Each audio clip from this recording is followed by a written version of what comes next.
Hi, my name's Gerard Mayo. Now, I want to thank Gina and the fund office for asking me to come in and tell you a little bit about your pension plan. We have been fortunate to be the actuaries for the fund for a while. I am hopeful that by the time I'm done describing what it is you have for your pension, you have a better sense of, as Gina mentioned, what the pension plan is like. You've spent some time today talking about the annuity fund, which is great to have, but I hope that by the time I'm finished, you'll see not only that am I not Gerard Mayo, I lied about that, but that you've got actually an excellent pension fund as a good base for your retirement. Gina, thank you for the introduction. Gina did not mention that in addition to being a pension consultant and an actuary, I teach graduate school at Boston University, so there will be a quiz. Please don't look at your neighbor's paper. Let's pretend it really is graduate school. No, I'm kidding. Ask questions as I go along, please, because it's pretty clear that these are complicated types of benefits, and the best way to understand them is to ask questions about them. So what's my goal today? Well, like many of you, I'm here today to meet Gerard. I'm going to talk about the fund's financial condition. I think that's important, and I'm going to put it in context of other pension funds that exist. I'm going to talk about the benefit. Greg has already started to talk about that as he talked about the self-service that you have. I'll talk about when the benefit can start, and I'll talk about choices that you have when you retire.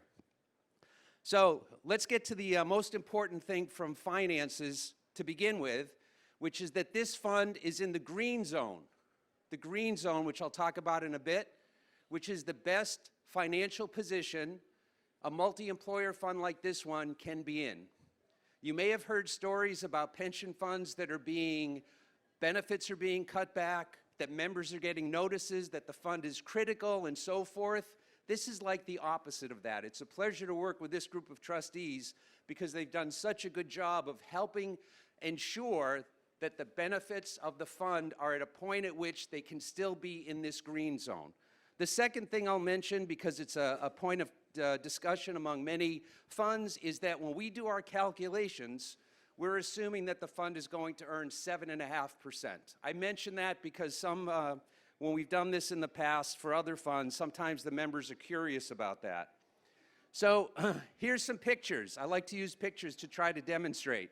This is what the pension fund assets have looked like over the last 10 years. You'll notice, just like probably your personal account, that it was at a point in 2008 that was relatively high, but then we had the market adjustment, but the fund has come back pretty strongly. And I don't know if you can see the numbers from all the way in the back or wherever you're sitting, but as of January of 2018, you had about $750 million in the fund. $750 million, also known as half of the megabucks jackpot, but whatever. It's still a lot of money for a pension fund to have. When I talked about the funding zones, I just want to mention something about it, not so much for the people that are in this room about this fund, but because maybe you have friends that work in other funds, other industries, that are giving you their sad stories about what's happening to their pension fund. The government has these rules, and they simplify it by letting us use colors, which is great. If the fund is funded by over 80%, the fund is considered to be safe, which is a nice thing to be.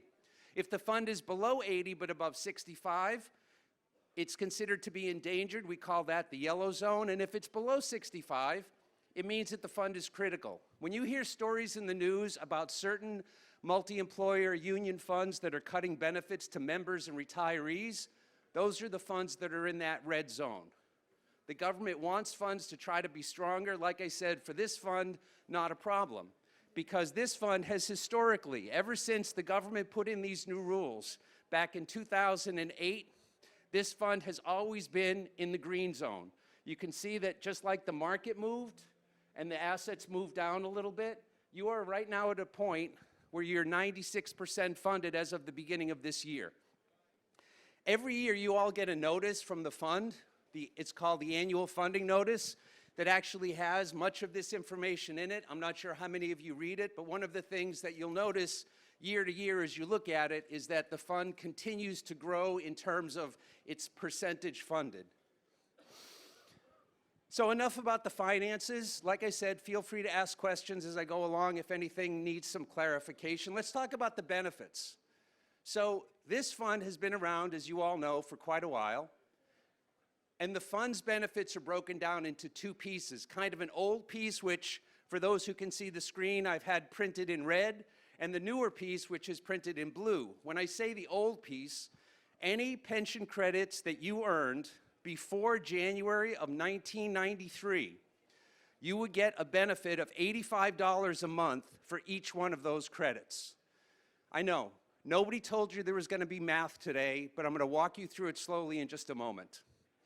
The second piece of the benefit is that on and after January of 1993, as you know, the multiplier recently increased to $150 for each one of those credits. Now, there is a potential modification to that benefit if you work for an employer who's contributing at a certain rate level, but I'm not going to get into that. Happy to answer questions about it if you'd like. So $85 for the older piece, $150 for the newer piece. So if you joined the local and started to get benefits under the fund on and after January of '93, it's always at $150. So I mentioned that it's how many pension credits you have. So the question that many people will have is, well, what's a pension credit? And the answer is, you get a pension credit for every year that you work at least 1,000 hours, a year being a calendar year. Okay? So when the reporting comes in about your work situation and the fund sees that you have worked 1,000 hours total, doesn't have to be for one employer, that's one credit. What if you have less than 1,000 hours? If you have less than 1,000 hours, you get a fraction. If you work between 750 and 999, actually 999.999 or something, but let's just round. 750 to 999 is 3/4 of a credit. The next level down, if you work between 500 and 749, it's half a credit. 250 to 500 is 1/4 of a credit. Less than 250, you don't get a credit at all, okay? So generally, every year that you're working full-time, not even quite full-time, but as long as you have 1,000 hours, you get one pension credit. Very similar to many other multi-employer funds that we work with. So like I said, for those who didn't bring their calculators today, which means pretty much everybody except for me, because I'm an actuary, I'm going to do a simple calculation for you. So we've got this guy, Jack, who started to work in 1989 when he was 32 years old. He is going to turn 62 years old next January 1st. If he retires on that day, what's Jack's benefit going to be? Well, Jack will have 4 years before 1993 and 26 years after 1993. So he'll get $340 for the first piece, which will be added to the $3,900 for the second piece. Jack will get $4,240 a month for the rest of his life. We'll talk about if he was married eventually, okay? So here's the thing that's really important about a pension plan like this, a defined benefit pension plan. Notice what's missing from this slide, aside from a picture of Jack. What's missing from this slide is anything about investments, right? If the pension fund, and I'm not wishing harm on anybody except for perhaps the Dodgers, if anything bad happened to the pension fund and the assets dropped in half next year, do you know what happens to Jack's benefit? Correct, nothing, okay? This benefit is calculated and guaranteed for the rest of his life. It is not dependent upon asset returns. Not to say anything bad about the annuity fund, which is a great thing to have, but it is tied into the market. As you've heard the people come up this morning, if the investments do better, your account grows. If the investments do work, your account doesn't grow. Guaranteed benefit, defined benefit plan, that's the whole point of it. When your money, when your hourly contribution goes into the plan, it's going in to help ensure that this benefit is not going to go anywhere. Like I said, if you have questions about, things like government guarantees and stuff, I'm happy to talk about it, but let's try to keep it simple and as light as possible. Okay, so I told you what your benefit's going to be, and Greg touched on this a little bit. When can you get your pension benefit? This fund has what's called a normal retirement age. A normal retirement age that is age 62, and you have to have worked at least a quarter of a credit since January 1st of 2000. Normal retirement age does not mean you have to retire at that age, by the way. Normal retirement age is something that every pension plan has. Some of the calculations that we as actuaries do and the government wants us to do depend on what that age is, but you could work as far beyond age 62 as you're comfortable in working. So 62 is what we call the normal age, and the thing it means is that you can retire at age 62 and get the full benefit. If you retire before 62, like Greg mentioned, and I'll talk about in a moment, the benefit will go down a little bit. But age 62 is the age at which you have earned your full benefit from this plan. You probably know that Social Security starts with a full benefit at age 65 or 66 or 67, so kind of compare it to that. And of course, many members struggle with saying, well, why would I retire at 62 when Social Security full benefit is not until 66 or 67? Excellent question. That's why you have the fund office to help you with some of your retirement planning, and the Social Security people coming in a little while to give you more information about that. So perhaps you're somebody who says, you know, 62 is a really far away off for me, which, by the way, is what I used to think. 62 is really far off, right? I don't want to stick around until I'm 62. I want to be able to retire, get a benefit, you know, maybe do something else instead of just working all my life. Well, the fund has what we call an early retirement provision as well. The early retirement provision says you can retire before age 62 as long as you meet some certain requirements. For this fund, you have to be age 52 and have at least 5 years of credits. Remember, we talked about credits. So you can retire as early as 52 with 5 credits, which, again, using my calculator, I think you could start working for the fund when you're 47 and retire 5 years later, sure, with a small benefit, but still. So a benefit's there, okay? But here's the thing. If you're going to retire when you're, say, 52 or 55 or 57, you're going to get that benefit for a longer amount of time than if you were 62, right? So we need to adjust that benefit down so that the fund kind of breaks even on it. So when you retire early, you don't get your full benefit. You get an adjusted benefit. And even though I've got the math up here and I cleverly did it in yellow so nobody could read it, the benefit's reduced for every year that you retire early. If you retire 1 year early, it's a small cutback. If you retire 2 years early, more, and so on and so on. So you can retire with a normal benefit that's not reduced, or you can retire with an early benefit that is reduced. And once again, let's have a mathematical example, because why not? I'm at Gillette Stadium. I might as well talk about something that has nothing to do with football. So let's have Bill, okay? Bill, much like his buddy, started to work in 1989, but he was 25 years old.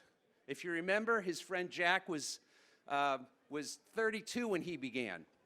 He'll be 55 years old and have 30 years of service on January of 2019. We do the math, it's identical to what we did for Jack. They both had 4 years before 93 and 26 years after. We come up with the fact that Bill has earned a benefit of $4,240, but he wants to start taking it today. He wants to start taking it when he's 55 years old. So because he's going to be getting it, you know, ballpark, 7 years more, right? He's retiring earlier than age 62. We reduce his benefit by, in this case, 18%. So he gets a check for about $34.75 a month for the rest of his life. Normal retirement, full benefit. Early retirement, reduced benefit. Again, nothing about interest, nothing about the fund, nothing about good years or bad years. It's a guaranteed benefit. Normal retirement, early retirement. One other type of retirement I'll mention, which is disability retirement. So even though the plan is intended to help you when you reach retirement age, there are provisions in here that are useful if you unfortunately become disabled. If you become totally and permanently disabled, and you're younger than age 62 with 10 years of pension credits, and you have at least a quarter of a pension credit in the 30 months before disability, you're entitled to a disability benefit. I'm not going to go into the details of that because I'm trying to focus mostly on retirement, but I want it to be clear that there's a disability. All right, so Let's say that you have been a member of Local 4, you've retired, and then, like many of us are going to do, you die. No? Nobody? Nothing? Okay, fine.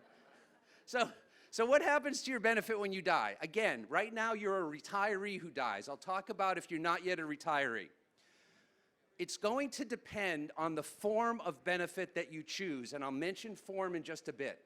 If you're married, when you retire, and you choose what we call the participant and spouse form of benefit, your spouse will get 80% of your benefit. And yes, don't worry, for those fans of numbers, I'm going to go through an example in just a moment. If you choose another form, then the death benefit is going to depend on the form that you choose. So if you choose the married form, which by default is what you choose if you are in fact married, your spouse gets 80% of a benefit. If not, it's going to depend on what you actually do choose. So here's an example. So Jack, I know it's maybe hard to read, so Jack does retire when he's 62 years old with a benefit of $4,240. Jack takes this benefit. Jack's married. So Jack takes a benefit, and we have to reduce Jack's $4,200 before he starts, because now we're going to pay it for the life of two people, right? If we have two people we're going to pay, it's going to probably be for a longer time than one person.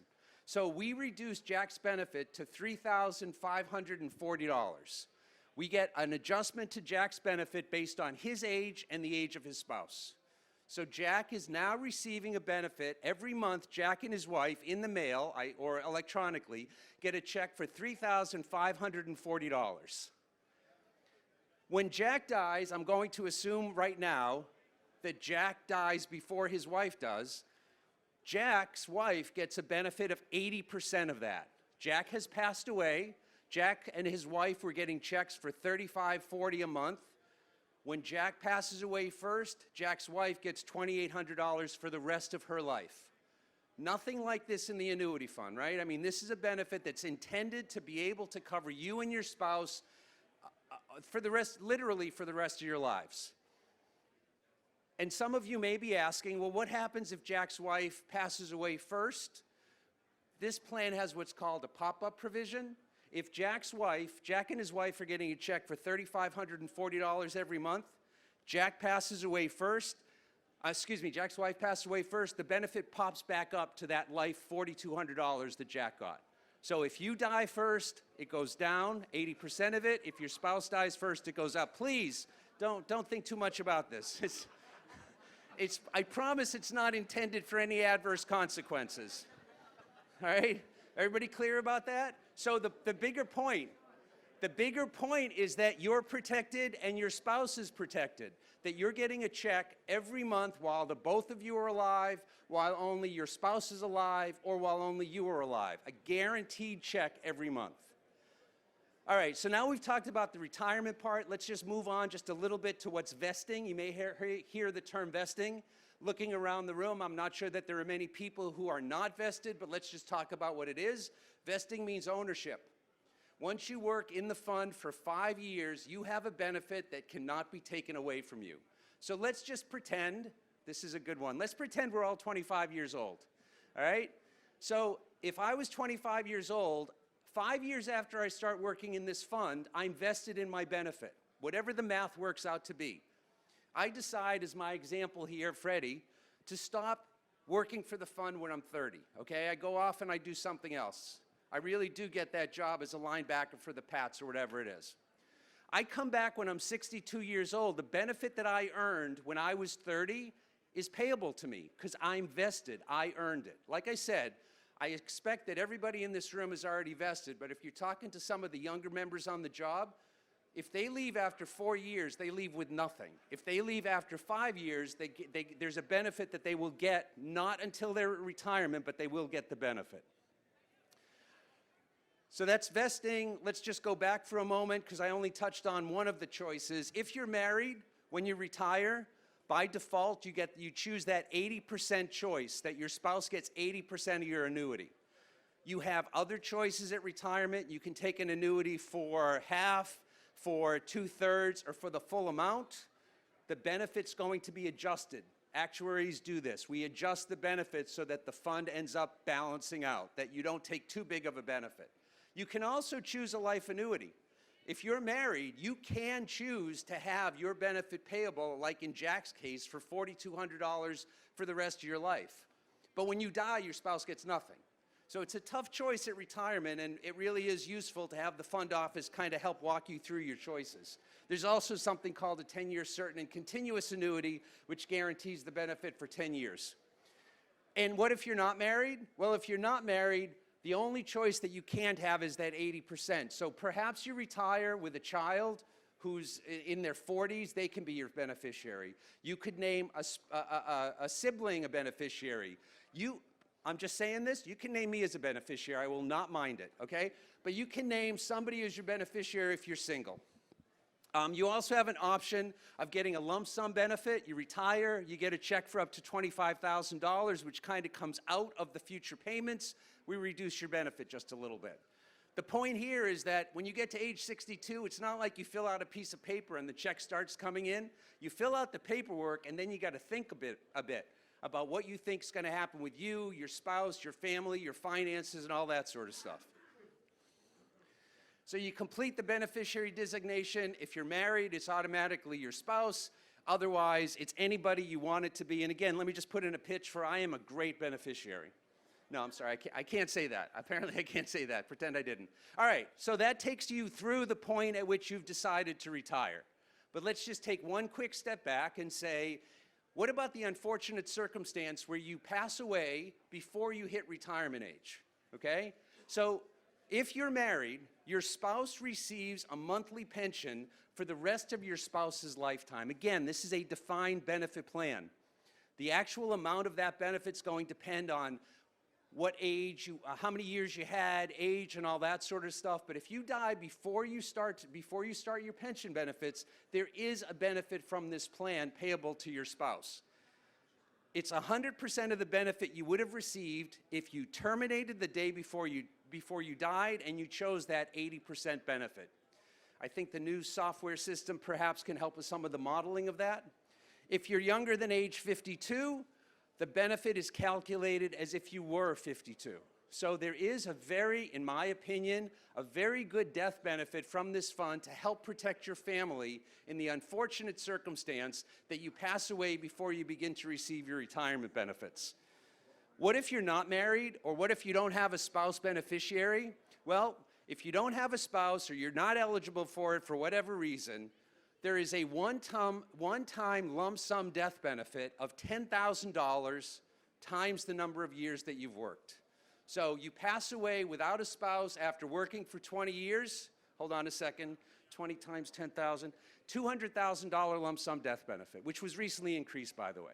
So defined benefit plan, let me just kind of summarize. Defined benefit plan, benefits are guaranteed.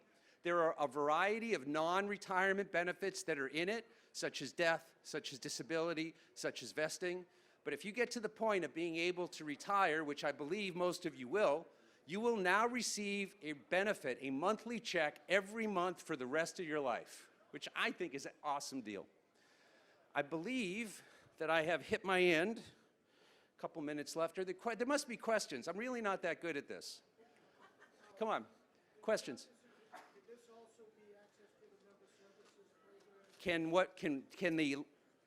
The question is being accessed through the membership service program? Once that's enacted, we can look into these things, change any of those beneficiary designations. The question is, can they use the members services platform to look into things like that, change the beneficiary designation?